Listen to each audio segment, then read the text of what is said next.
శేషసాయి మహాప్రభువు తెల్లని పాలసముద్రములో యోగనిద్రలో శయనించి ఉన్నాడు.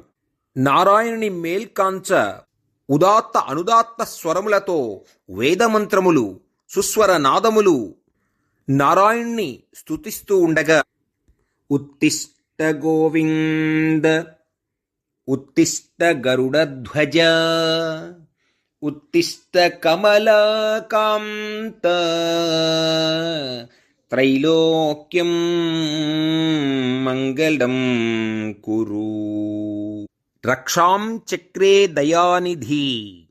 దయాసముద్రుడగు విష్ణువు తన గర్భమునందున్నటువంటి జీవులను రక్షించడానికి ఉద్యుక్తుడవుతూ ఉన్నారు. తిరిగి ఆ జీవులకు తగిన కర్మ ఫలమును తగినట్టుగా మరలా సృష్టి ఆరంభించాలి అనే సమయములో విష్ణుమూర్తి యొక్క నాభి నుండి సమస్త లోకములతో నిండి ఉన్న బంగారు ఆకారమైన ఒక పద్మము ప్రభవించినది. శ్రీమన్నారాయణి యోగమాయచే అతని నాభి నుండి బంగారు పద్మము వికసించినది.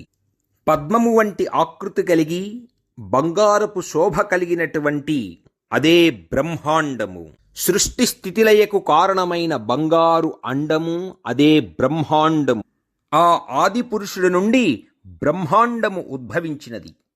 ఆ బ్రహ్మాండముతో విరాట్ పురుషుడు పరబ్రహ్మ స్వరూపుడు విశ్వమంతా వ్యాప్తి చెంది ఉన్నాడు. అత్యంత మహిమాన్వితుడు, సూర్యకాంతితో దేదీప్యమానంగా ప్రకాశించేటటువంటి వాడు, అజ్ఞాన అంధకారమునకు దూరమైనటువంటి వాడు.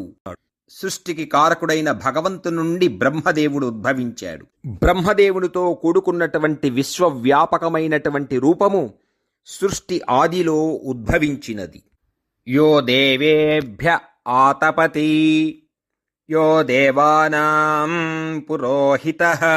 దేవతలందరికీ అధిపతి, దేవతలకు గురువు, దేవతలందరికంటే ముందుగా ఉద్భవించిన తేజోమయమైనటువంటి విరాట్ విశ్వరూపముతో నారాయణుడు పురుషోత్తముడుగా ప్రకాశిస్తూ ఉన్నాడు. ఆ విరాట్ విశ్వరూపము నుండి 7 ఊర్ధ్వలోకములు, 7 అధోలోకములు వెరసి 14 లోకములు సృష్టింపబడినాయి.